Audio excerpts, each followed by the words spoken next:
There are many days we live that are normal, peaceful, calm, quiet. But sometimes something just happens out of nowhere that interrupts the peace of these days. We all differ from each other. Some people enjoys being alone, and some people enjoys the company of others. But as for me, I do enjoy being alone. I prefer the world that I have created for myself. This is why I am attached to the world that I live in. I like my stuff.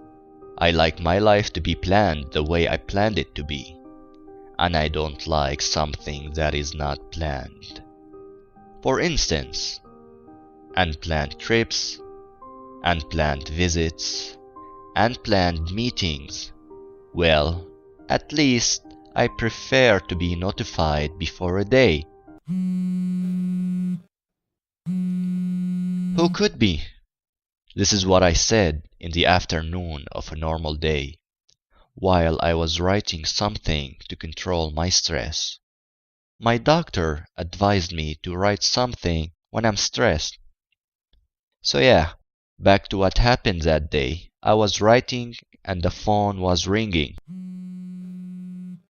I looked at my phone and it was one of my friends.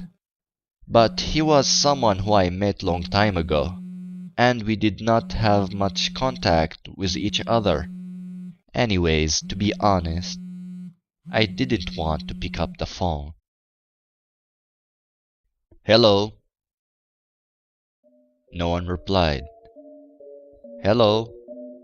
Hello? Hi, he replied. How are you? I said. I'm good. You? He replied. I'm okay, I said. Then there was this awkward silence between us. So what's up? I asked. Well, today it happened that I came to your town, and I would like to visit you, he said. Oh, really? Glad to hear that. Which I wasn't really glad. Sure, where are you now? I asked. I am somewhere in the middle of the town, he said. Oh, great, my home in the middle of the town. I will send you the location. You shouldn't be so far from my home, I guess. So I sent him the location, and I waited for him to come.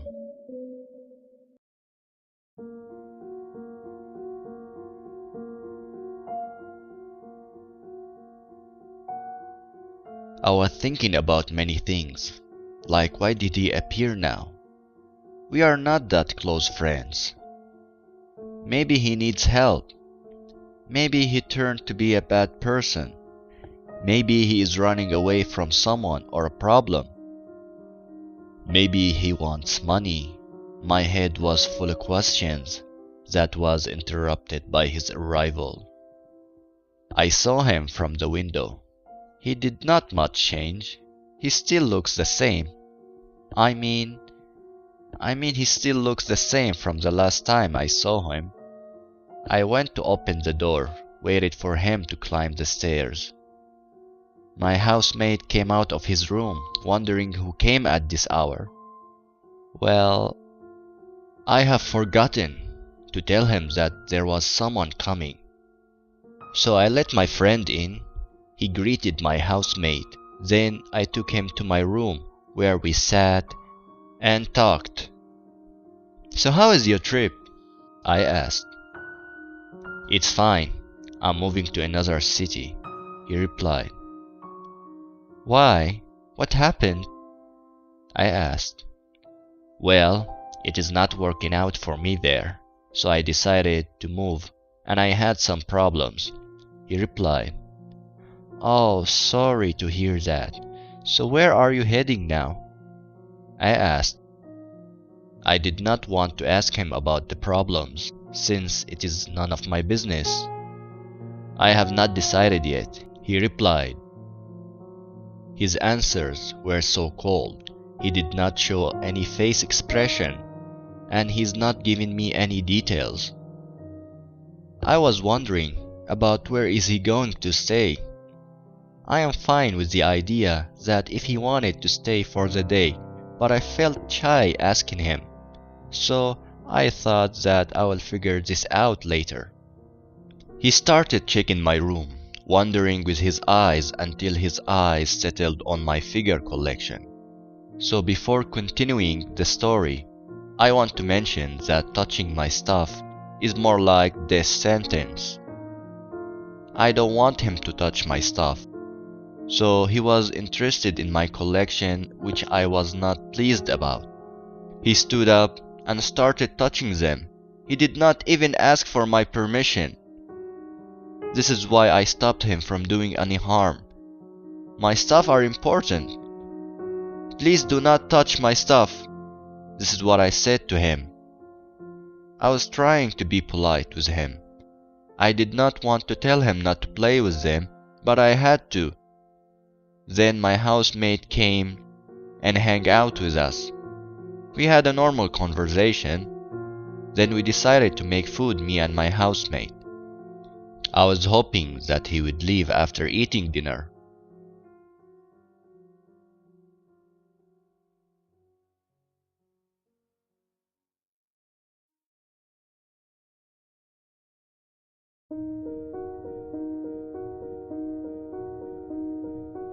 I went to the kitchen to start making food with my housemate.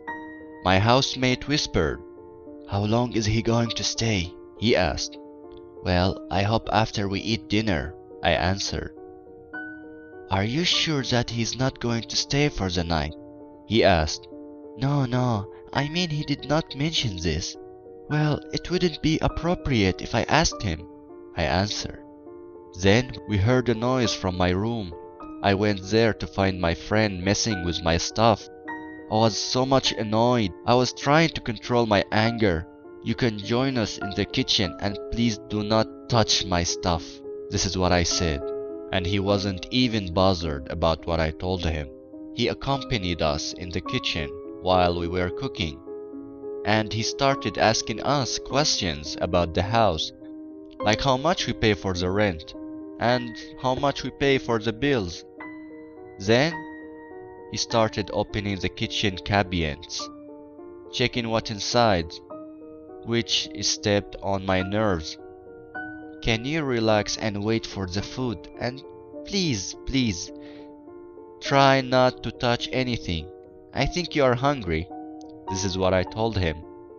Well, as usual, he did not reply and sat down until we finished cooking. He wasn't very polite while we were eating, making noises, making mess.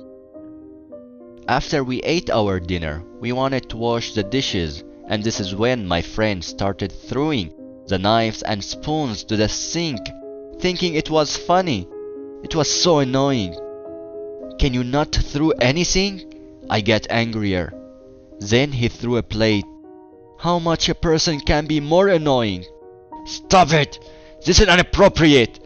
my housemate shouted. "Come on, guys, I'm joking," he said. He was acting so weird. I mean, why would he act like this? It was crazy for us. We were so close to kick him out, but we were hoping that he would leave after dinner. What was more shocking when he entered the living room with his bag and came out wearing his pajamas. My housemate looked at me like, "Do something." This is where I talked with my friend. "Are you planning to stay today?" I asked. "Yes, just for this night," he answered.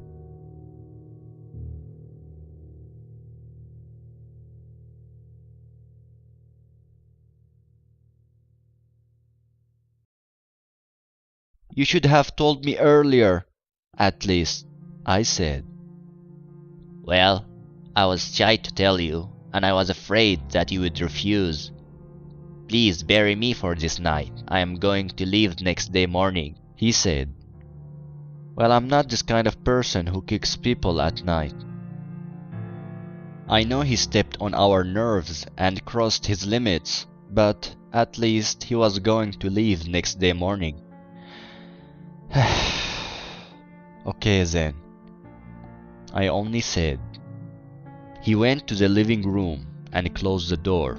This is when we felt relieved, me and my housemate, hoping that he will leave next day morning. When I returned to my room, I realized that my hand watch was missing. It was on my table. It was always there. I was suspecting that my friend took it, but it would be rude if I accused him for taking it.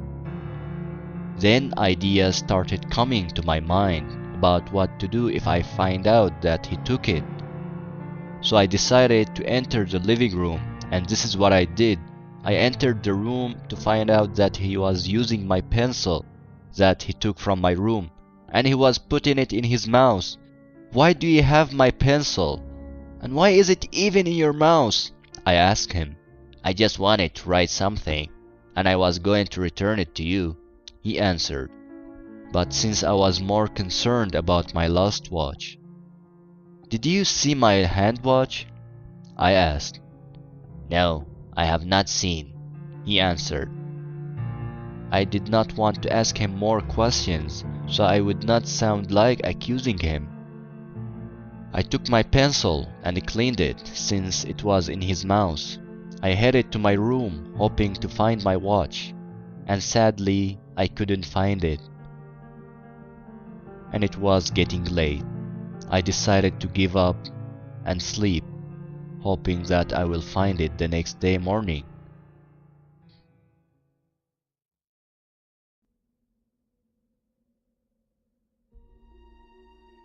The next morning came. I started looking for my watch, but with no hope. It made me angry. I do not lose my stuff this way, and especially my hand watch. I have been using it for more than 10 years. I almost searched everywhere in the house. I had my doubts that my friend stole it, since he was acting weird yesterday. And also he messed with my stuff. Maybe he took it when we were cooking, me and my housemate. Then, ideas started coming again to my mind to enter the living room and search in my friend's stuff. My ideas were interrupted when he came out from the room. Good morning, he said. Good morning, I replied. How about we eat outside today? I'm starving. I'm going to pack my stuff. Then we will go to a restaurant. I will pay, he said. As much as I was surprised by his invitation, as much as I still wanted to search for my watch in his room. Sadly, he did not leave the living room until he packed his stuff. It was killing me to search in his stuff. Then we headed to a restaurant. My housemaid did not want to come. It was the first time we tried this restaurant. The waitress came. She looked kind of creepy. We ordered the food, had a little talk, but my mind was off, thinking about my lost watch. I looked at my friend, doubting him. He noticed me looking at him in a suspicious way. I wanted to scream at him. Losing my stuff makes me nervous. My wrist felt alone without my watch. It felt empty, itchy. Where is it? The food came. After we finished eating, my friend smiled at me.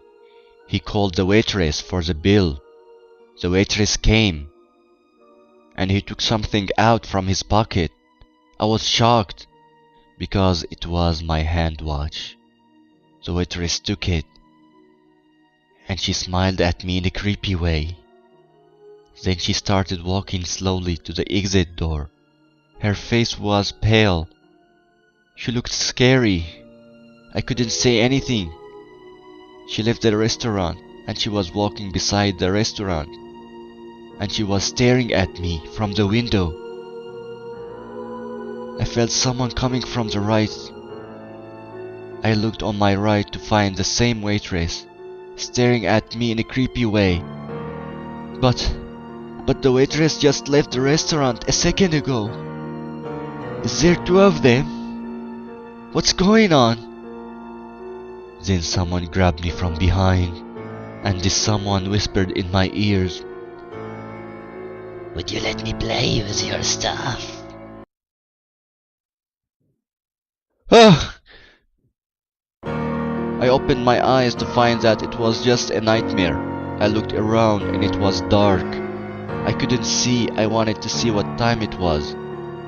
And immediately, I searched for my watch. And thankfully, I found it. And when I took it, someone just holded my hand and told me, "I will never leave your stuff.